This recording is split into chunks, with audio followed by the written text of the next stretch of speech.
नमस्कार, सुप्रभात. सकाळी सकाळी मी रेडी होऊन चला म्हटलं सर्व कामे झाली, खाली फिरून येते.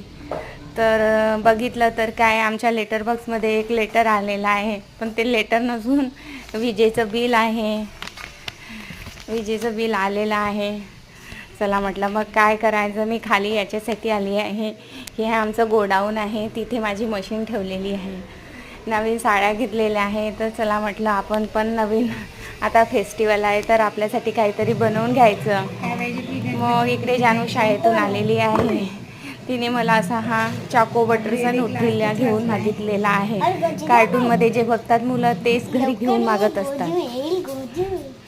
आता बघते बाबा खाते की काय करते. तर पण तिला ह्या न्यूट्रिला आवडलेला आहे.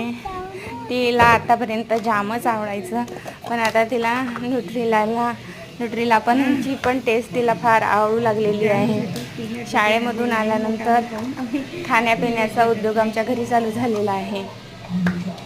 पण शाळेमध्ये डब्यामध्ये मी तिला रोज भाजी पोळीच देत असते.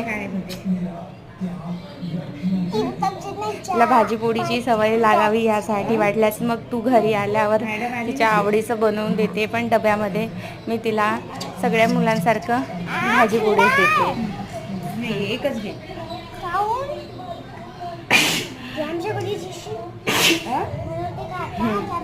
चल म्हटलं मी पण खाऊ की काय, असं टेस्ट करून बघू काय जानूसारखं. पण हा लास्ट ब्रेड एकदमच असा कमकुवत आणि सुकलेला होता. म्हटलं जाऊ दे, ब्रेड नाही तर जामच टेस्ट करून बघते. लहान मुलांचे खाऊ पण एकदम टेस्टी असतात, गोड गोड.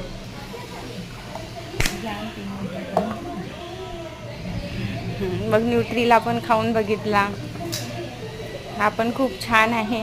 म्हणूनच लहान मुलं असं जॅम, न्यूट्रीला, बटर असं हे मुलांना फार आवडत असते. मग इकडे सकाळी ऊन निघली तर आपले सगळं सामान वाळवत घातलेलं होतं की कारण की सायंकाळी 4 वाजले की पुन्हा परत पाणी येते.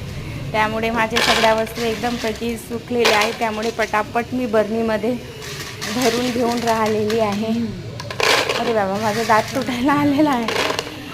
खूपच छानपैकी एकदम मस्तपैकी वाढलेलं आहे माझं सामान.